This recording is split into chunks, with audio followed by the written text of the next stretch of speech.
Sommaire des rencontres de Frère Franck, juillet 2018, Krefeld, Allemagne.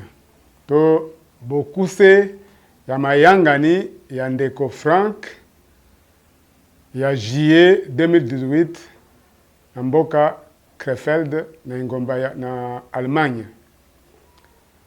Balingami bandeko mibali pe basi kati na Kristo. Ezali ndeko Franck azali kolobela bino kouta na Centre International Missionnaire ya Krefeld na Allemagne. Tozali kaka kokumisa Nzambe kotalelaka na sima na weekend oyo ewuti koleka. Tozalaki na mayangani minene bato kouta na ba pays to ba nation tukumibale libota na Nzambe esanganaki mpona koyoka liloba na Nzambe pe bisika biso na mabele baoyo basepelaka na yango bakokaki kolanda yango na direct mayangani oyo tozali kosala awa. Tozali kaka kozongisa matondi epai na nkolo na biso na ndenge ete tozali na makoki ya komema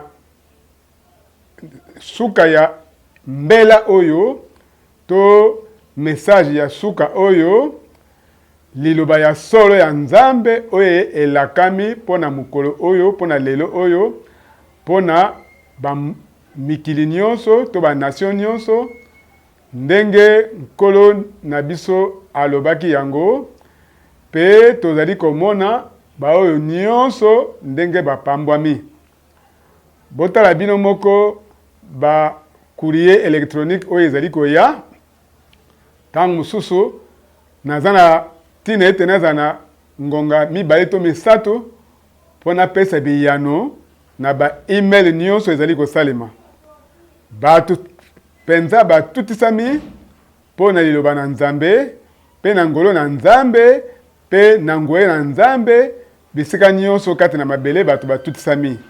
Pe lelo ndeko na biso ya Jakarta oyo azali docteur pe professeur azali pe traducteur nangai uta bambula eleki nazali kosenga ye a traduire liloba oyo ala na kwa yo comprendre tete wana esimbaki ye po ete kombo wana eza na kati ya Bible na Jakarta to na Indonésie pe na ngolo na Nzambe na sengaki ye na ebisaki ye oyo ezali tango ya ko imprimer ba Bible ya sika pe bo utiliser bo salela liloba oyo Elohim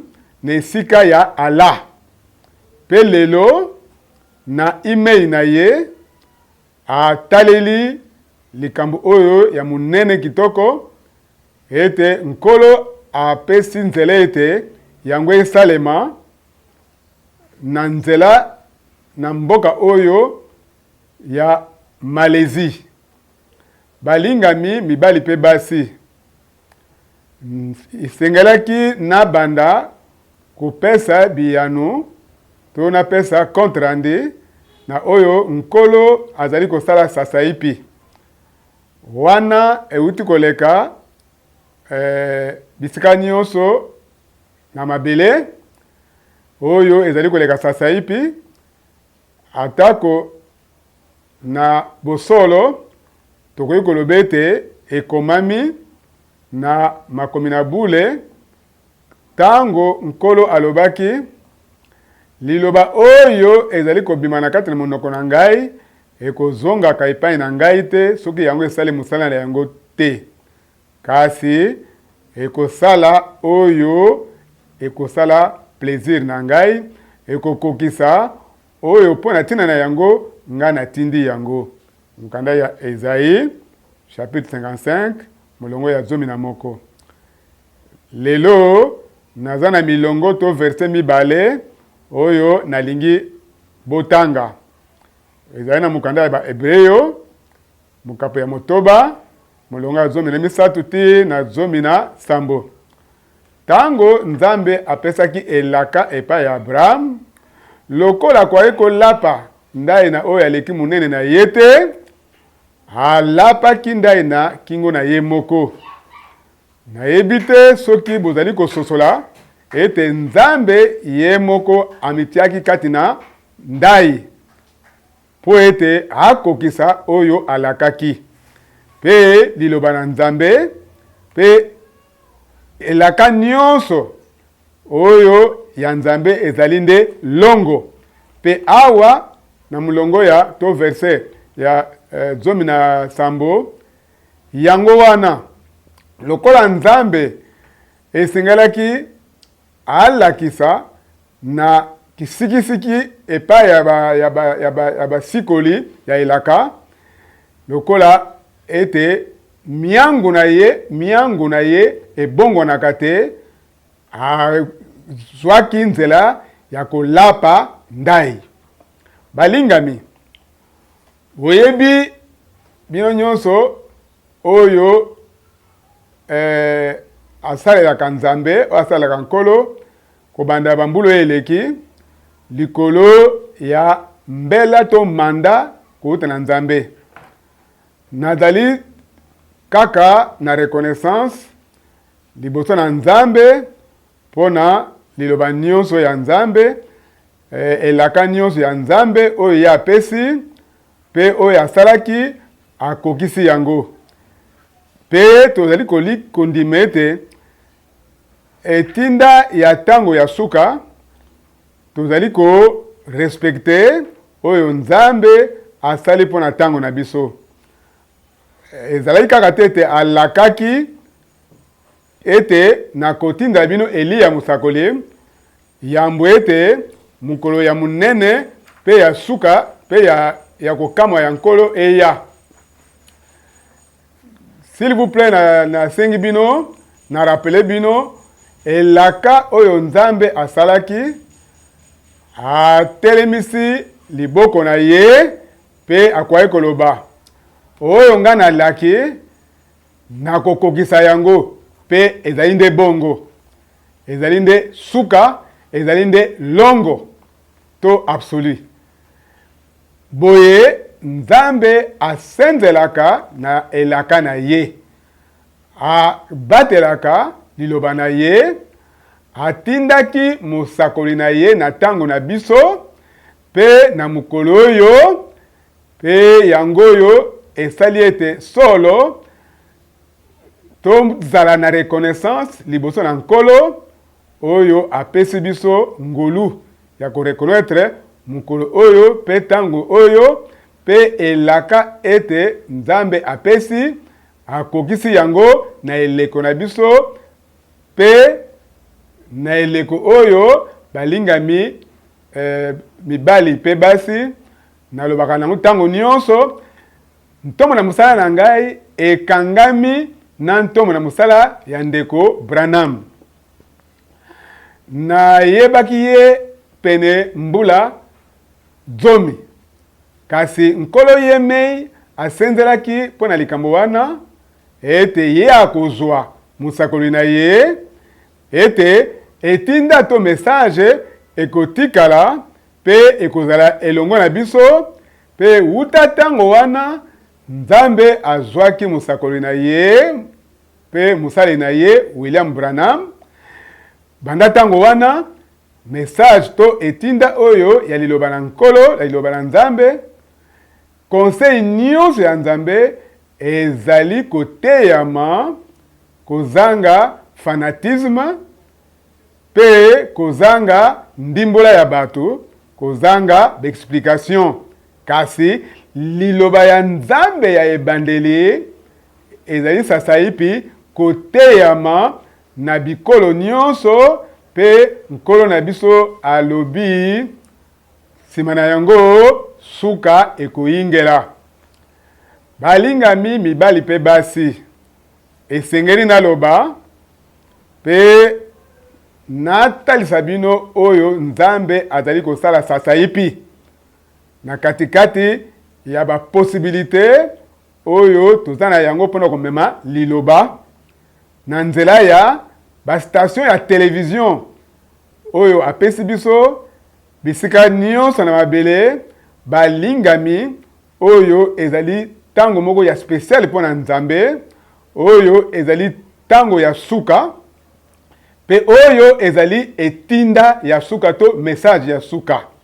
Bozonga epai na Nzambe, bozonga na liloba na Nzambe, bozonga na moboko ya ebandeli oyo etiamaki epai ya bantoma pe basakoli, bozonga na prédication to mateya ya ebandeli na malakisi ete Nzambe yemei akokisa elaka moko moko oyo asalaki. Pamba te tozali bana ya elaka, tozali ko ndima liloba ya elaka pe tokomona elaka nyonso oyo Nzambe asalaki kokokisama, restauration totale to bozongisi ya libele ya makambo nyonso. Nzambe ako restaurer nyonso pe tozali banzengeneke ya réalité oyo. Nzambe azali philosophe te. Nzambe asenzelaka na eloba na ye pona kokokisa oyo ye alakaki. Pe biso tozali ba oyo bamoni pe bazali kobika sasaipi oyo ezali kosalema pe tozali kokoba na ngolo na Nzambe ndenge tozali koloba oyo Nzambe azali kosala na tango na biso pe tozali kozwa par kati na yango. Donc tozali bato oyo bazali kobika oyo Nzambe azali kosala katikati na biso.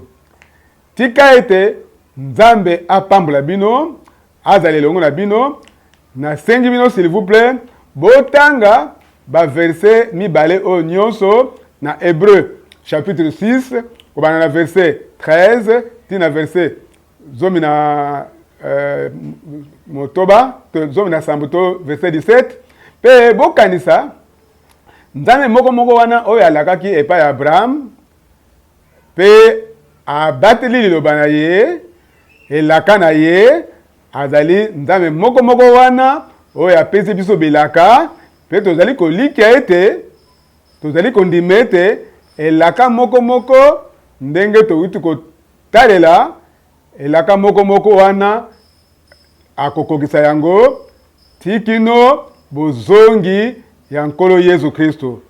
Alakaki ete akoya,